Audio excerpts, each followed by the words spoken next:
Hi everyone. So today we will be discussing about Strom's conoids. That is a phenomenon which occurs in your stigmatic system. Now, what is an stigmatic system? Stigmatic system is the one where, this is your lens, then it will have two meridians. If the power is different in the both the meridia, then the foci of the focal points would be different because the one where there is a higher power will converge in faster as compared to the one which has lower power, which will converge later on. So there will be some refract power gap between them. There will be some focal difference. Now the cones of light, since this is a 3D image, we will see that the cone of light is being formed. So the two cones of light which are formed form your Strom's conoid. And now our eye is normally astigmatic because the vertical meridia, like this is our eye, so the vertical meridia is being has a higher power. Now, does that occur? That occurs because the eye is being totally compressed with the pressure of your eyelids and the eyebrows. So that is the reason why there will be a higher power in the vertical meridian. Now, there will be a lesser power in the horizontal meridian because there is no such compressing forces over there. So this is normally which occurs. Now, similarly, this difference, if it occurs somewhere in some other meridia other than basically the vertical and the horizontal natural meridia, then it will cause what is known as astigmatism in your eye. And why is it problematic? It is problematic because there are two different focal points and on the retina as well. This will lead to a blurry image being formed. Now, I will also be drawing a diagram of astigmatism here so that, sorry for this interruption guys, but I have said diagram of astigmatism instead of diagram of Strom's conoid. So wherever I say diagram of astigmatism, it means diagram of Strom's conoid. Really sorry for this goof up, because but I personally had a lot of issues drawing diagram of astigmatism. Now, it might not be the most perfect diagram that I've ever drawn, but yeah, I will assure you that it will not be at least the worst one that you will see. So now here, okay, so the purple one that is drawn is your vertical meridian. Here the vertical meridian will have higher power. The blue one which is there is the horizontal meridian, and that will have a lesser power. So it will converge later, and the purple one will converge further. So the light rays that I will be drawing with the same color so that it becomes easier for us to understand where are the rays coming from. Right, so first let us draw this. So see, these are meeting over here, right? So it is converging later, but we will see that in this it will be converging later on. Now it is always easier for us to draw diagrams when we know what is going on. So if there is any issue after this as well, if you're not able, I'm sorry, I just drew this out of the lens. So if there is any issue, you're not able to draw the diagram, then you can contact me on Instagram as well. I have an Instagram ID as well. What I meant to say for this was that I really don't have issues drawing this because I have understood the concept. If any one of you has any issues, you can contact me on Instagram, and I'll try and reply to each and every one of you who contacts me as soon as possible, right? Now, this is the cones of light that we were talking about. Now, okay. So now let us discuss about something known as. First, let us see where all can our retina be positioned. There are 5 different positions for our retina. Let us start with the fifth one. That is, it is. I'll use a scale for this one. Also, it looks neat. So this is the first position. Then the second position where a retina can be is over here, like directly in front, where none of our right rays are meeting. Then one can be here, where one is meeting and one is going behind. Then it can be further away, where both of them are like not meeting, right? Just extend the principal meridian a little bit, the principal axis, sorry, a little bit over here.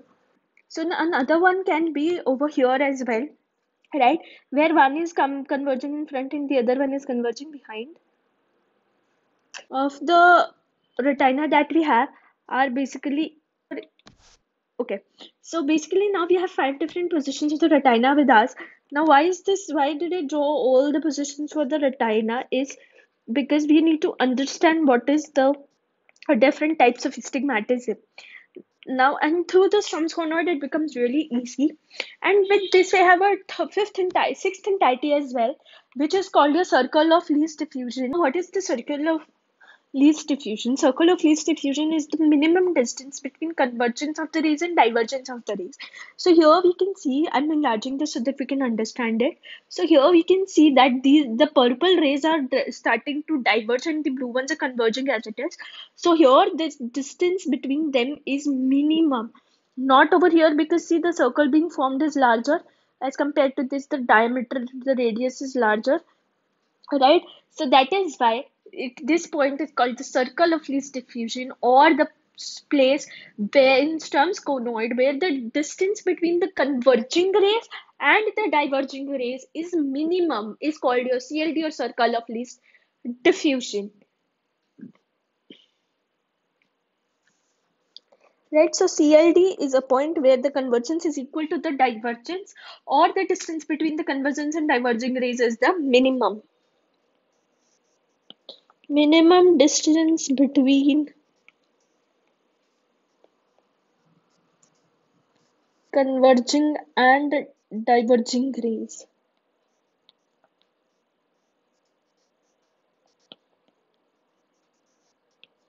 That is called your circle of least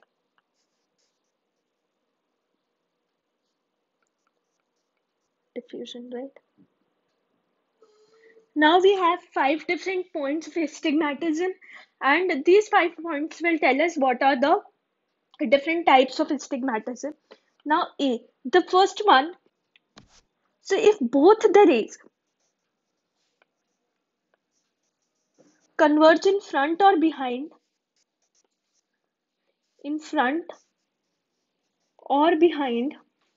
if both the rays are converging in front or behind, and neither of them is on the retina, it is called your compound astigmatism, right?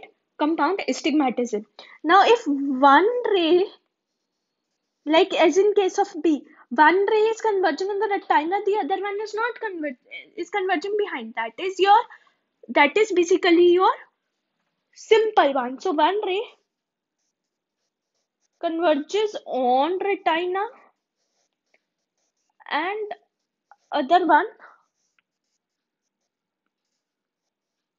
behind or in front of it. This is called your simple astigmatism, right? So now we will have to see what are the various types of astigmatism that we have shown over here.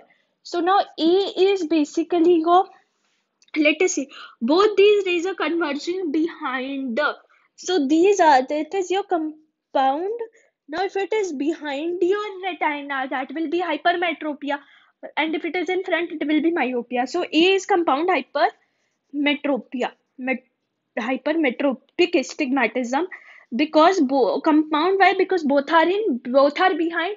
Hypermetropic because it is behind your retina. Now let us come up onto B. B, one is on retina and one is behind, so it is simple. Now, but one ray is going behind, so B will be simple hypermetropic.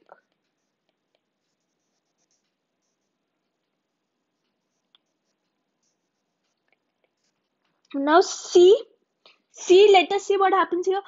Okay, C is a different situation. C, let it be. I'll discuss it later. Now C, let it be D. So one is converging on the retina. The blue ray is converging on the retina. The purple one is converging in front. So this one is your simple myopic. Simple myopic, right? And E1 is, both of them are converging in front. So both the rays are in front, both the rays, so it will be compound in front. That is why it will be compound Myopic astigmatism. Now the last thing that we had was C. Why did I say let us leave C? Because one ray is in front,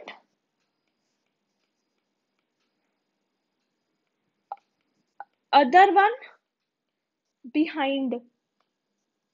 So it can neither be classified as myopic, it can neither be classified as hypermetropic. So this will be your mixed. Fine. So let us revise. Simple means if one ray is on the retina, other one is either in front or behind.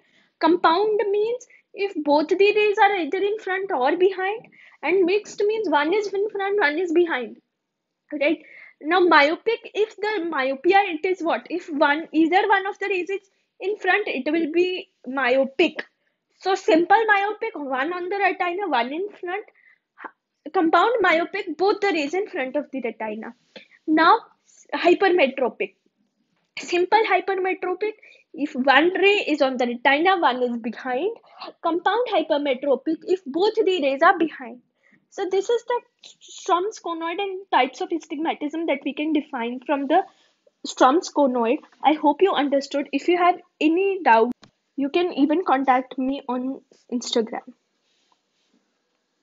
Ask them in the comment section and I'll try to reply to every one of them. Thank you so much, guys, for coming and watching my videos. I hope you like the videos and you can even tell me what further topics you want me to make. If you like the videos, do chuck a like rating below and do subscribe if you like my content. Thank you so much.